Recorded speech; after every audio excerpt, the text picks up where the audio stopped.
digestive system. Systems, when we take, they are the collection of organs organized to perform specific functions in the living body, in the human body. There are many systems in our body. One of the main systems is this human digestive system.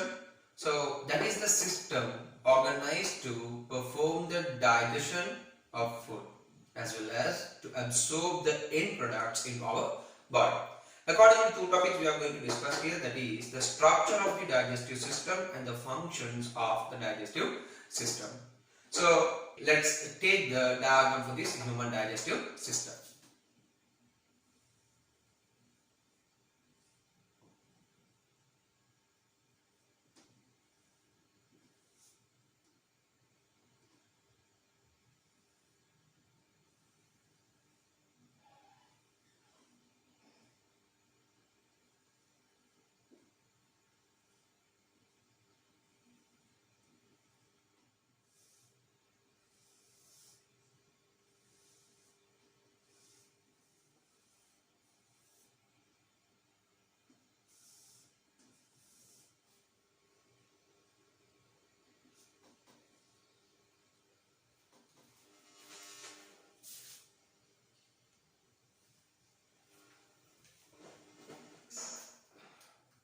So this is the human digestive system structural diagram.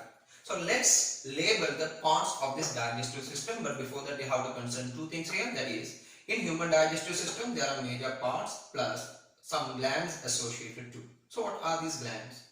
Glands are some sites, some places in our body connected with many systems. They secrete chemical substances as to make the biological processes easier, as to increase the rate of biological reactions. Okay, so accordingly, I'm saying here, let me mark the parts of this digestive system. The very first part is the mouth or the buccal cavity we name. Right? Thereafter, close to the buccal cavity, there are some glands. This is the first gland associated with this digestive system. Okay, so this gland we name it as salivary gland. Actually, there are three salivary glands, right? Thereafter, it comes the next latter part of this buccal cavity, that is pharynx. Actually, this pharynx is a common area for both respiratory system and digestive system. Okay, it is the common area, common part for both respiratory and digestive system, but we don't mark that pharynx here. We will be marking usually in respiratory system. You see, this is the buccal cavity and this is the nasal cavity. Both these cavities, inside the body will be connected to one point, one tube. So that point is what we term as the pharynx. Right? Thereafter, down when we come, lateral to this pharynx, the tube will be divided into two pathways. You see now, two pathways we have taken, but only one tube we are continuing to our digestive tract, and the other one halfway we have stopped. So what are these two? One is the trachea, the other one is the esophagus. So let me mark this. This is the esophagus, right? And the other one goes to respiratory system, that is trachea. And thereafter, it is connected with another major part, that is our stomach. Closer to the stomach, there is another gland. Here it is. This is the liver. Attached to the liver, there is another gland too, that is gallbladder. Now the stomach, it connects to the other part of the digestive tract, that is the small intestine. And the small intestine consisting of three parts. Those three parts also I'll name here, that is this part, which is directly connected to the stomach and having a C shape. You can see that it's having a C shape. We name it as duodenum. After the duodenum, the next part we name it as the jejunum. Later to the jejunum, the third part of the small intestine, which is closer to the next large intestine, that is ileum. And ileum connects with the large intestine, and that is here. And you see now, between these small intestine, duodenum, and the stomach, there is another structure too. It does have like a carrot shape, and it is also a gland. How do you name that? That is pancreas. Right? Now, so we are coming to the latter part of the digestive tract, that is large intestine, it runs surrounding the small intestinal pathway, and the last part of this digestive tract is what I am going to mark it now. So this is the rectum, and the end of the digestive tract is anus. So these are the major parts and the glands associated with the digestive system. Let's discuss the functions of the digestive system. Digestive system, we said, that is organized to perform the digestion of food along with some other stages too. These stages we divide into three. The digestion process we divide into three. They are digestion of food, absorption of digested end products, and removal of undigested materials. So these are the three stages of functions carried out by digestive system. One by one we are going to take. Very first, digestion of food. So what is meant by digestion of food? We consume different types of food materials in different sizes, right? All at once, it cannot be absorbed to our body. It cannot be stored in our body. It should be broken into smaller particles, right? The process of breaking down the complex food materials into the simplest form is what we term as simply digestion of food. And this digestion is carried out by two ways. One is the physical digestion, the other one is the chemical digestion. Physical digestion means during this digestion, during this breaking down, only the physical nature, physical state will be altered, will be changed. And during chemical digestion, here the glands come on. We said glands will be secreting some sort of chemicals. Here we term them as the enzymes, right? So enzymes, you can remember, they are the special proteins or special organic catalysts which are produced inside the body as to increase the rate of biological activities. So what happens in chemical digestion is, using these enzymes, food will be further broken down into, further digested into the simplest form of them step by step. So these are the two types of digestion, the physical or the mechanical digestion and chemical digestion. Well, first, when we consume food, the food enters into the buccal cavity, will be very first digested by both the methods, physical and chemical. What is the physical digestion here? We do have a set of teeth. We do have 32 teeth in an adult mature person. Upper and lower jaw we have. Okay, upper jaw, lower jaw each consist of 16 in an adult mature person. Alright, and we do have a tooth formula too. When we take the tooth formula, we have to take it as upper and lower jaw each side. Accordingly, it will be giving you as 2, 1, 2, 3 over 2, 1, 2, 3. Right? This comprises of 4 types of teeth. What are they? Canines, incisors, premolar, molar. These are the 4 types of teeth that we do have. Right? Fine. Now, once when we have eaten something, what happens here? By this teeth, the food will be tearing off into simple form. Right? That is a physical digestion carried out. Meanwhile, saliva will be secreted by the salivary glands, and it consists of ptyalin enzyme, or we say salivary amylase enzyme. What it does? The starch in food will be broken down, will be digested, or will be converted into maltose. So this is the very first chemical digestion taking place here. We can represent in this way. Starch is converted into maltose by ptyalin enzyme. Right. Now after this initial physical and chemical digestion, now we term the food as bolus. You see here, the food comes down now. I'll mark it there here. After passing the buccal cavity, the food which comes down, passing the pharynx down to the esophagus, now we term it as bolus. Different names we are giving, right? Now this bolus will be entering to esophagus. But we say, there are 2 tubes, esophagus and trachea, both are there. How it is controlled to enter only esophagus, preventing from entering trachea? That is, here there is another muscular structure which we term as epiglottis. Let me name them. Here it is epiglottis. Epiglottis is something like a checkpoint. Okay, it can move. It is a movable organ. What it does, when the bolus enters, passing the pharynx, okay, this epiglottis will be moving down. When it is lowering down, it will be covering up the trachea. So the trachea pathway will be covered up, food will not be entered into trachea. Thereafter the bolus will be moving down to esophagus. along the esophagus, it comes down, and here too, since esophagus being a muscular structure, it also contract and relax. Accordingly, there will be peristaltic movement. Because of this peristaltic movement, the bolus will be pushed down, and the bolus comes down, will be entering into stomach. But here too, there is a point to control. There is a space to control. How do you name that space? We name it as cardiac sphincter. What is the name here? It is called cardiac sphincter. So that is a valve-like structure which will be controlling the entry of this bolus from esophagus to stomach. Time to time, slowly it will be entered. Now the bolus entering into stomach. Stomach consists of a juice named as gastric juice. It will be secreted by the stomach wall. This gastric juice consists of two particles, that is HCl acid and pepsin enzyme. And in infants, especially another part is there that is called renin. Renin will be helping for the coagulation of milk in infants. So what are the tasks of this HCl acid and pepsin? Pepsin is in inactive stage called pepsinogen, right? So this pepsinogen will be converted into active pepsin, that is done by HCl acid. There should be an acidic medium, but remember this is not a strong acidic medium, right? A lower concentration of acid is there. So anyhow, pepsinogen will be converted into pepsin, that is done by HCl acid.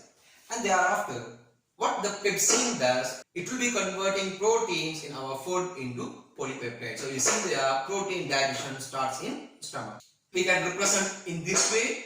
HCl acid converts pepsinogen into pepsin. Pepsin converts proteins into polypeptides. Alright. So thereafter, now the food enters into duodenum, and here too there is a checkpoint, there is a valve. So the valve between the stomach and the duodenum, we name it as pyloric sphincter.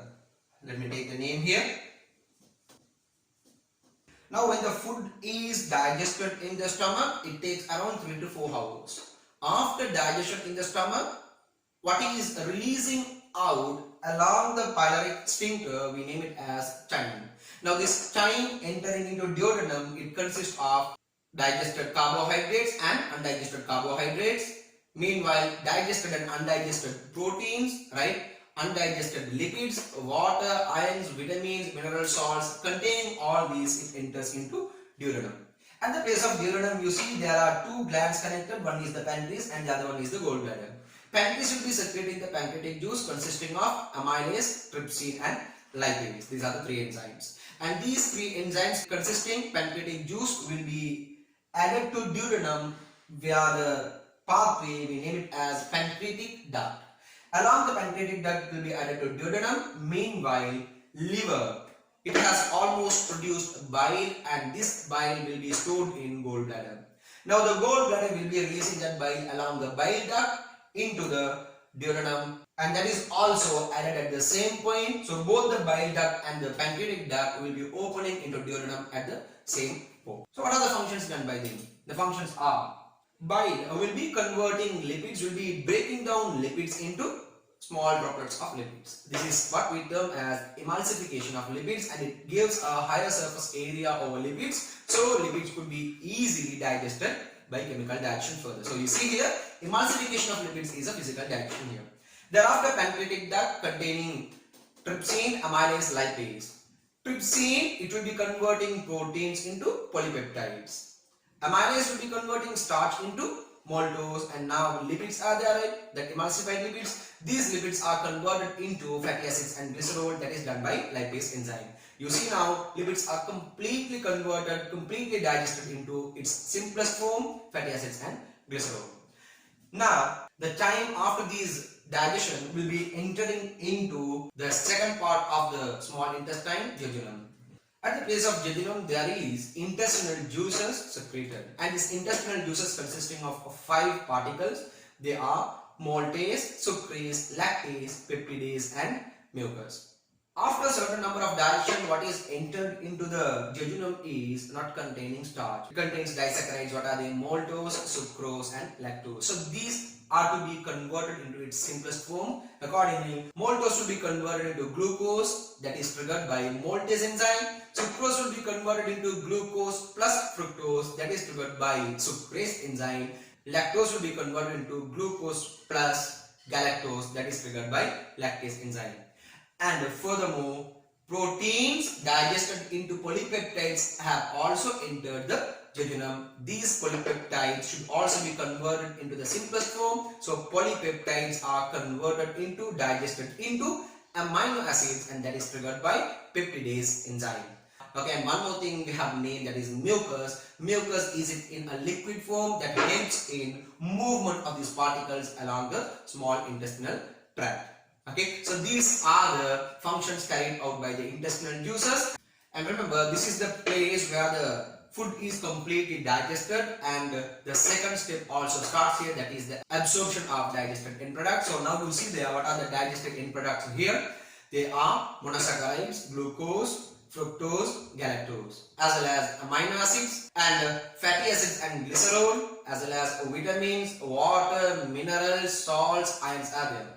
Remember here, water, mineral, vitamin, salts, they are not to be digested without digestion. Straightly they could be absorbed into the body. Accordingly, the other digested end products, they are absorbed into two pathways. One is the blood vessels, the blood capillaries, the other one is the lacteal. Right? So you can see there in the diagram here. These are the adaptations carried out by small intestine. Right? These are the adaptations carried out by small intestine as to perform an efficient absorption of food. What are they? They are having circular folds as to increase the surface area. You remember, as far as the surface area is increased, it gives a larger area to perform the function. Accordingly, it helps in an efficient absorption of food. And also it does have some finger-like projections which we name as a villi. Alright, so this villi also increases the surface area, and these villis are divided into furthermore villi structures which we name as microvillis. So you see now, circular folds, villi for the microvillis, step by step they increase the surface area, they expose to the surrounding in a greater surface area, so it helps in an efficient food absorption. And also, a large number of blood vessels, blood capillaries are surrounded the small intestine. Accordingly, number of blood vessels more means it's highly vascularized, means it will be absorbing more digested end products. And the other thing is, these epithelial layers are very thin. Since they are thin, they will be helping in absorption very finely. Accordingly, these are the adaptations carried out by small intestine as to increase the efficiency of food absorption. Right. Now, I said, these digested food are entered or absorbed into two pathways. One is the blood capillary, the other one is the lacteal. You can see in the diagram here, blood capillaries surrounding the small intestine, the villis, right, will be absorbing monosaccharides and amino acids, right, and the lacteal in the middle will be absorbing the fatty acids and glycerol. So this is how digested end products are completely absorbed into the blood. So here one more thing we have to concern, that is what happens to this glucose. You see now, glucose digested here will be added to blood, and there is a certain normal range of blood glucose or blood sugar in our body. If it is higher than that level, let's say we are consuming more food which in return gives you more glucose to blood, this glucose will be converted into glycogen, that is triggered by insulin hormone produced by our Langerhans islets in pancreas. Okay. Now glucose will be converted into glycogen and will be stored in living tissues, okay, as well as the liver. So blood glucose level will be maintained at a constant. Now let's say in case due to starvation or whatever, glucose level has been decreased and yet we need more glucose, what would be happen now? Almost stored glycogen will be converted back to glucose, that is done by glucagon enzyme, and will be increasing the blood glucose level into the normal range. And this is how blood glucose level is maintained at a constant. And diabetes patients, they are having a problem with maintaining this because of two reasons. One, the site where the insulin is produced is not properly functioning. It's something like the machine is not working. And the second reason is it's functioning, it's producing insulin, but that the produced insulin is not sufficient to complete the function. It's something like the machine is working, but the output is not sufficient. So these are the two reasons which directs towards diabetes. So accordingly, this is how we are ending up with the absorption of digested end products, and the third process is removal of undigested materials. Now you see, passing the small intestine, the jejunum and ileum, it now connects with the large intestine. Now what is supplied to the large intestine is undigested materials, and there are some sort of undigested nutrients too, right? Anyhow, now it enters the large intestine, right, to the cecum, that is the starting part of the large intestine, and when it is passing along the large intestine, furthermore water will be absorbed, right? So absorbing water, what is remain inside this large intestine will be maintaining in a semi-solid form, and that is what will be stored here in the rectum, right? And whenever a need of defecation is there, it will be removed through anus. So this is how undigested food materials are removed. And when we take the structures of the small intestine and large intestine, there is a comparison we can make. Small intestine is about 7 meters long, and large intestine it's only 1.5 meters long, but it is wider, broader than the small intestine. Okay, the functions when you take small intestine will be completing the digestion process, and it will be completing the absorption of digested end products. In large intestine, what happens? Absorption of water and maintaining the semi-solid form of fecal matter. Whenever there is a need of defecation, it will be removed along the anus. So these are the structures and the functions of human digestive system.